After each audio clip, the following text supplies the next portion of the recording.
Salam Indonesia, Anda menyaksikan berita terkini bersama saya, Madis Kerenkarang.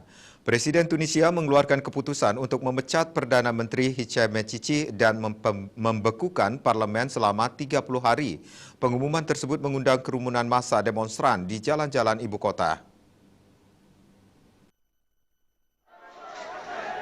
Tentara Tunisia menghalangi ketua parlemen memasuki gedung parlemen beberapa jam setelah Presiden Kais Saied mengumumkan pemecatan Perdana Menteri Hichem Mechichi dan membekukan parlemen selama 30 hari. Saied mengatakan ia bertindak demikian sebagai tanggapan atas kesulitan ekonomi dan kebuntuan politik di negara tersebut.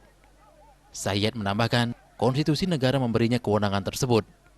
Rakyat Ghanouchi, ketua parlemen dan ketua partai Ennahda, menyebut tindakan presiden sebagai kudeta dan mengatakan parlemen akan terus melanjutkan tugasnya. Dua partai utama lainnya di parlemen juga menyebut hal itu sebagai kudeta, hal yang dibantah oleh presiden.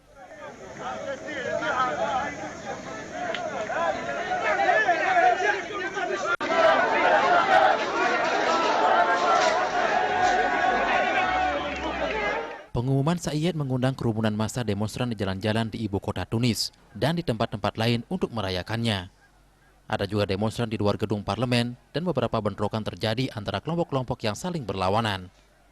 Tunisia telah mengalami kesulitan ekonomi selama bertahun-tahun dan ditambah dengan disfungsi politik. Tunisia juga menghadapi lonjakan kasus dan kematian terkait COVID-19.